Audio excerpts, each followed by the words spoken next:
നമസ്കാരം. മലയാളി വാർത്തയിലേക്ക് സ്വാഗതം. തീവണ്ടിയിൽ പെൺകുട്ടി ആക്രമിക്കപ്പെട്ട സംഭവത്തിൽ നിർണായക തെളിവായി ബോഗിക്കുള്ളിൽ നിന്നുള്ള CCTV ദൃശ്യങ്ങൾ കഴിഞ്ഞ ദിവസം പുറത്തു വന്നിരുന്നു. അതായത് ഇയാൾ പെൺകുട്ടിയെ തള്ളിയിടുന്നതടക്കമുള്ള CCTV ദൃശ്യങ്ങളാണ് അന്വേഷണ സംഘത്തിന് കിട്ടിയത്. പ്രതിയായ സുരേഷ് കുമാർ തന്നെയാണ് ശ്രീകുട്ടിയെ പുറത്തേക്ക് ചവിട്ടി തള്ളിയിടുന്നതെന്ന് വ്യക്തമാകുന്ന ദൃശ്യങ്ങളാണ് റെയിൽവേ പോലീസിന്റെ അന്വേഷണ സംഘത്തിന് കിട്ടിയത്. ശ്രീകുട്ടിയെ ചവിട്ടി തള്ളിയിട്ട ശേഷം സുരേഷ് ശ്രീകുട്ടിയുടെ സുഹൃത്തായ അർച്ചനയെ കാലിൽ പിടിച്ചു വലിച്ച് പുറത്തേക്ക് തള്ളിയിടാൻ നോക്കുന്നുണ്ട്. കമ്പിയിൽ തൂങ്ങി നിന്ന അർച്ചനയുടെ നിലവിളി കേട്ട് മറ്റ് യാത്രക്കാരെത്തുകയായി ഓടിക്കൂടി എത്തുന്നു. അവർ എല്ലാവരും കൂടി ചേർന്ന് അർച്ചനയെ രക്ഷപ്പെടുത്തുന്നു. ഇതിന്റെ അടക്കം ദൃശ്യങ്ങളാണ് ഇപ്പോൾ അന്വേഷണ സംഘത്തിന് കിട്ടിയിരിക്കുന്നത്. ഈ കേസിനെ സംബന്ധിച്ച് നിർണായകമായ തെളിവുകൾ അല്ലെങ്കിൽ നിർണായകമായ ദൃശ്യങ്ങളാണ് അന്വേഷണ സംഘത്തിന് കിട്ടിയത്. അതേസമയം ഇയാൾ തീവണ്ടിക്കുള്ളിൽ പുക വലിച്ചത് പെൺകുട്ടികൾ ചോദ്യം ചെയ്തു. ഇത് പ്രതിയെ പ്രകോപിപ്പിച്ചു എന്നതടക്കമുള്ള കണ്ടെത്തലും പോലീസ് നടത്തിയിട്ടുണ്ട്. ലഹരിയിലായിരുന്നു ഇയാൾ. ബോഗിക്കുള്ളിൽ ഇരുന്ന് ഇയാൾ മദ്യപിച്ചു. വന്ദേ ഭാരത് തീവണ്ടിയിലുള്ളതുപോലെ ലൈവ് സ്ട്രീമിംഗ് ഉണ്ടായിരുന്നുവെങ്കിൽ പ്രതി ബോഗിക്കുള്ളിൽ പ്രശ്നങ്ങൾ ഉണ്ടാക്കിയപ്പോൾ തന്നെ റെയിൽവേ പോലീസിന് ഇടപെടാൻ കഴിയുമായിരുന്നുവെന്ന് ചൂണ്ടിക്കാണിക്കപ്പെടുന്നുണ്ട്. എന്തായാലും കേരള എക്സ്പ്രസിൽ ഇത്തരത്തിലുള്ള സംവിധാനമൊന്നുമില്ല. പ്രതി ലഹരിയിലായിരുന്നു ഈ ക്രൂരത എല്ലാം ചെയ്തു കൂട്ടിയത്. റെക്കോർഡ് ചെയ്ത ദൃശ്യങ്ങൾ മാത്രമാണ് ഇപ്പോൾ അന്വേഷണ സംഘത്തിന് കിട്ടിയിട്ടുള്ളത്.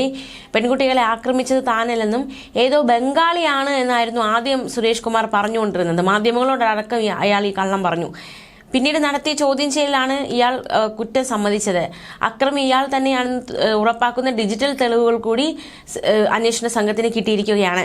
സംഭവത്തെ തുടർന്ന് 2 ദിവസം കൊച്ചി റെയിൽവേ സ്റ്റേഷനിൽ പിടിച്ചിട്ടിരുന്ന കേരള എക്സ്പ്രസിന്റെ ജനറൽ കമ്പാർട്ട്മെന്റിൽ നിന്ന് തിങ്കളാഴ്ചയാണ് അന്വേഷണ സംഘം CCTV ദൃശ്യങ്ങൾ കണ്ടെത്തിയത്.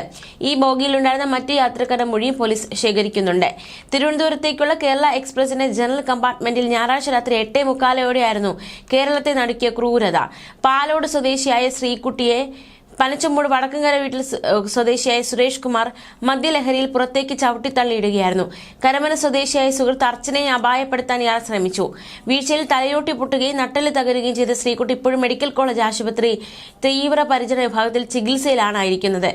ഈ കേസിൽ പ്രതിയായ സുരേഷ് കുമാറിന്റെ നാട്ടുകാർ മലയാളി വാർത്തയോട് പ്രതികരിച്ചിട്ടുണ്ട്. അവരുടെ പ്രതികരണത്തിലേക്ക് ഒരിക്കൽ കൂടി. ഒരു പ്രശ്നക്കാരനും അല്ല, അയാളൊരു സാധുവാണ്.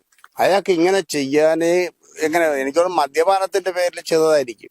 അതല്ലാതെ മദ്യപിച്ചതിന്റെ പേരിൽ അങ്ങോട്ടും ഇങ്ങോട്ടും സംസാരിച്ച് ചെയ്തതായിരിക്കും. അതല്ലാതെ ഇവിടെ പെൺകുട്ടികളെ ഉപദ്രവിക്കാനോ തിരിച്ച് ആണുങ്ങളെ ഉപദ്രവിക്കാനോ ചീത്ത വിളിക്കാനോ ഒരു ബുദ്ധിമുട്ടുകൾക്കും നാട്ടുകാർക്കില്ല. ഇതുവരെ ഒരു പ്രശ്നവും ഇല്ല ഇല്ല ഇല്ല ഇല്ല ഇല്ല അത് നമ്മുടെ പോലീസ് സ്റ്റേഷനിൽ തിരക്കിയാൽ മനസ്സിലാവും. ഒരു പോലീസ് കേസും അവന്റെ പേരിൽ ഇതുവരെ ഇല്ലെന്നാണ് ഞങ്ങളുടെ അറിവ്. ഇപ്പം കഴിഞ്ഞ ദിവസം തന്നെ ഈ വിഷയമായിട്ട് ബന്ധപ്പെട്ട് ചില റിപ്പോർട്ടൊക്കെ പുറത്തു വരുമ്പോ ഇയാള് ഭാര്യയായിട്ടൊക്കെ എപ്പോഴും വഴക്കാണ് എന്നുള്ള രീതിയിലൊക്കെയാണ് പറഞ്ഞത്. നമ്മുടെ എല്ലാ കുടുംബങ്ങളിലും ഇല്ലേ ചില ബുദ്ധിമുട്ടും പ്രശ്നവും. അതല്ലാതെ ഒരു പ്രശ്നം അങ്ങനെ ഇല്ല ഇല്ല ഇല്ല. നല്ല കുട്ടികൾ, 2 കുട്ടികൾ, കൊച്ചുകുട്ടികളാണ്.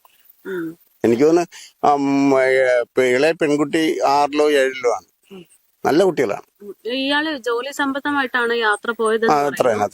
എന്താണ് ശരിക്കും ഇയാൾ മുള്ളുവേലിയാണ്. മുള്ളുവേലി പെയിന്റ് അടി അപ്പൊ അത് മുള്ളുവേലി കെട്ടില്ല എന്ന് പറഞ്ഞാൽ പെയിന്റിങ്ങിന് പോകും.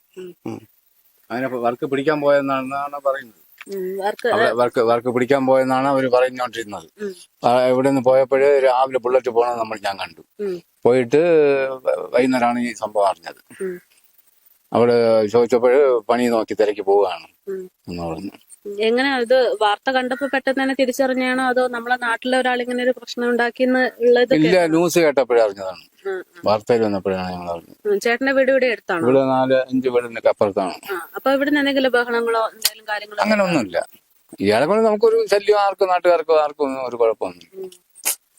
അപ്പം ഒരു ശല്യവും ഒരിക്കൽ പോലും ചെയ്യാത്ത ഒരാൾ ഇങ്ങനെ ഒരു അക്രമത്തിൽ. പിന്നെ മദ്യപനി എന്നറിയാം, അത്രയും ഞങ്ങൾക്കറിയാം. വേറെ ഇതുവരെ പെണ്ണുങ്ങളെടുത്തോ ആണുങ്ങളെടുത്തോ ഒരു വാക്കുതർക്കത്തിന് മറ്റൊരു മോഷണോ പിടി ഒന്നും അറിഞ്ഞിട്ടില്ല. ഉണ്ടോന്ന് എനിക്കറിയില്ല, അറിയില്ല. നമ്മളെ അടുത്ത വീടാണ്. പിന്നെ എങ്ങനെയെന്ന് പറഞ്ഞാൽ പണിയിലായിരിക്കും മദ്യപിക്കും. പണി കഴിഞ്ഞിട്ട് വരുമ്പോഴും മദ്യപാനിയാണ്. ശരി, നല്ല മദ്യപിക്കുന്നത് എല്ലാത്തിനും ഉണ്ട്. പക്ഷെ ഈ കാര്യത്തിൽ എനിക്കറിയില്ല. ഞാൻ ഓട്ടോ ഓടിയിട്ട് 10-12 വർഷമായി. അപ്പൊ ഒരു സംസാരിക്കുന്ന കൂട്ടത്തിലല്ലേ സാധാരണ നാട്ടുകാരൊക്കെ ആയിട്ട്? കൂടുതൽ നല്ല സംസാരിക്കുകയും നല്ല ഡീൽ ചെയ്യുകയും ഒക്കെ ചെയ്യും. പിന്നെ ഈ ഓണമൊക്കെ വരുമ്പോഴ് വെള്ളം ചില അടിച്ചിരിക്കും. കളിക്കാനും എല്ലാ ഊഞ്ഞാലാടും എല്ലാത്തിനും കയറും. അങ്ങനത്തെ ഒരു വ്യക്തിയാണ്. ഉം. പക്ഷെ ഇതിപ്പോ ഈ ഒരു പ്രശ്നം ഉണ്ടായ സമയത്ത് ആള് പോലീസിനോട് പറഞ്ഞത് ഞാനല്ല മറ്റൊരു അന്യസംസ്ഥാന തൊഴിലാളിയാണ് എന്നുള്ള രീതിയിൽ പറഞ്ഞിരുന്നു.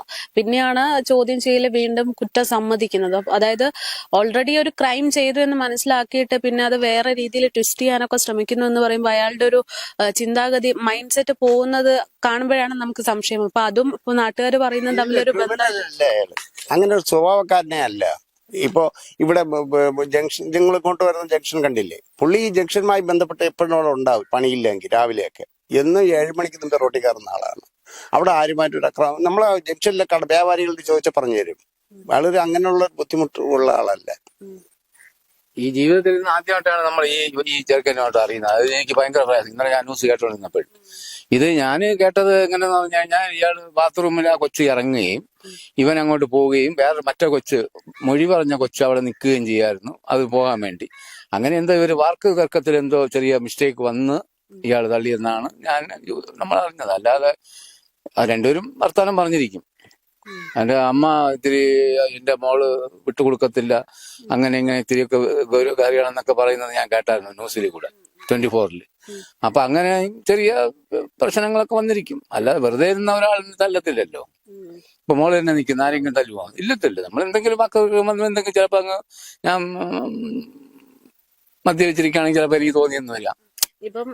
ഇപ്പൊ ചേട്ടൻ നാട്ടുകാരൊക്കെ പറയുന്നത് പ്രകാരം എന്തെങ്കിലും ഒരു പ്രകോപനം ഉണ്ടായതിന്റെ പേരിലായിരിക്കും തിരിച്ച് തല്ലിയതെന്ന് പറയുന്നത്. അവിടെ നമുക്കൊരു സപ്പോർട്ട് ചെയ്യാൻ പറ്റാത്തൊരു കാര്യം എന്ന് പറയുന്നത്, തെറ്റ് ചെയ്താൽ പോലും നമുക്ക് വേറൊരാളെ അടിക്കാനുള്ള ശരിയാണ്. അതാണ് ഞാൻ പറഞ്ഞത്. ഇപ്പൊ മദ്യപനെ ആയതുകൊണ്ടാണ് അത് സംഭവിച്ചത്.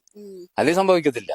ഇപ്പൊ ചെയ്തിട്ടുണ്ട്, ഇയാളാണ് ചെയ്തിട്ടുണ്ടെങ്കിൽ 100% അത് അംഗീകരിക്കാൻ പറ്റുന്നതല്ല. മനസ്സിലായില്ലേ? കാരണം നമ്മുടെ സൗമ്യ കേസ് ഇതുപോലെ ട്രെയിനുമായി ബന്ധപ്പെട്ട് പല കേസുകളും ഉണ്ട്. അപ്പൊ പ്രത്യേകിച്ചും ഈ നമ്മുടെ സഹോദരിമാരല്ലേ, നമ്മുടെ മക്കളല്ലേ. കാരണം അയാളുടെ മൂത്ത മകനേക്കാൾ ഈ കുട്ടിക്ക് 1-2 വയസ്സിന്റെ വ്യത്യാസമുള്ള അധികം വരും. അയാൾ അങ്ങനെ ചെയ്യാനും പാടില്ല. പക്ഷെ ചെയ്യുന്ന ഒരു പ്രകൃതക്കാരനും അല്ല. കാരണം അയാളുടെ 2 കുട്ടികൾ ഇവിടെ ഈ വീട്ടിലുള്ളതാണ്. അപ്പൊ അയാൾ ഈ കുട്ടികളെ വളർത്തുക, അതിന്റെ ബുദ്ധിമുട്ടൊക്കെ അയാൾക്ക് അറിയാവുന്ന ഒരാളാണ്. അയാൾ ഇങ്ങനെ ചെയ്തു എന്ന് പറയുമ്പോൾ തന്നെ വിശ്വസിക്കാൻ പറ്റുന്നില്ല.